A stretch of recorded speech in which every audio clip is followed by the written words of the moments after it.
TikTok creator တိုင်းဒီ feature ကိုရဖို့အတွက်စောင့်နေရတာဘယ်လောက်ကြာပြီလဲအခုတော့ YouTube ဘက်ကနေပြီးတော့ short video တွေတင်တဲ့အခါမှာ custom thumbnail ကိုထည့်လို့ရအောင်လုပ်ဆောင်ပေးလိုက်ပါပြီအရင်တော့ကကျွန်တော်တို့က short video တစ်ပုတ်တင်မယ်ဆိုလို့ရှိရင်ကိုယ်စိတ်ကြိုက် thumbnail ကိုဖန်တီးလို့မရပါဘူးဒီ video ကပေးထားတဲ့ frame ကနေပြီးတော့ပဲကျွန်တော်တို့ကစိတ်ကြိုက် thumbnail တစ်ခုဖန်တီးရတာဖြစ်ပါတယ်အခုချိန်မှာတော့ဒါကို YouTube ဘက်ကနေပြီးတော့မှ custom thumbnail လုပ်လို့ရအောင် feature တစ်ခုအနေနဲ့ဖွင့်လှစ်ပေးလိုက်ပါပြီတခုရှိတာကအဲ့ဒီ feature ကိုလူတိုင်းတော့မရသေးပါဘူး YouTube Partner Program မှာပါဝင်ထားတဲ့ creator တွေအတွက်ကိုသူကအဓိကဦးစားပေးပြီးလှုပ်ဆောင်ပေးနေတာဖြစ်ပါတယ်ဒါပေမဲ့နောက်ပိုင်းမှာ YouTube ဘက်ကနေပြီးတော့ creator တွေပိုများလာအောင်လှုပ်ဆောင်သွားမယ်ဆိုတဲ့သတင်းကိုလည်းကျွန်တော်တို့သိထားပါမယ် custom thumbnail မရသေးတဲ့သူတွေအတွက်ကိုလည်းedit feature လေးတစ်ခုရှိပါတယ်အဲ့ဒါဘာလဲဆိုလို့ရှိရင်ကျွန်တော်တို့ဒီ desktop site ကနေတင်မယ်ဆိုလို့ရှိရင် YouTube ကပေးထားတဲ့ frame 3ခုတည်းကနေပြီးတော့ကြိုက်တဲ့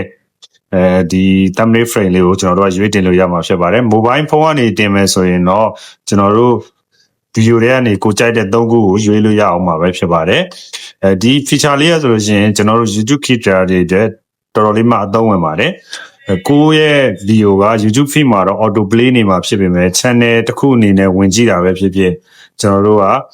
ဒီ thumbnail ပုံလေးတွေနဲ့ဆွဲဆောင်ထားဖြစ်တဲ့ကိုတင်တဲ့အကြောင်းအရာကိုသိနိုင်မှာပဲဖြစ်ပါတယ်အဲ့တော့ကိုရဲ့ channel ကခုလိုမျိုး custom thumbnail ရပြီလားမရသေးဘူးလားဆိုတာကိုတစ်ချက်စစ်ကြည့်ပါရတယ်ဆိုလို့ရှိရင်ကျွန်တော်ရဲ့ channel လေးမှာဝင်ပြီးတော့မှတ်ပေးခဲ့ပါဦးYouTube update တွေနဲ့ပတ်သက်ပြီးသိချင်တာလေးရှိရင်ကျွန်တော် page လေးကို follow လုပ်ပေးထားပါဦးအားလုံးကျေးဇူးတင်ပါတယ်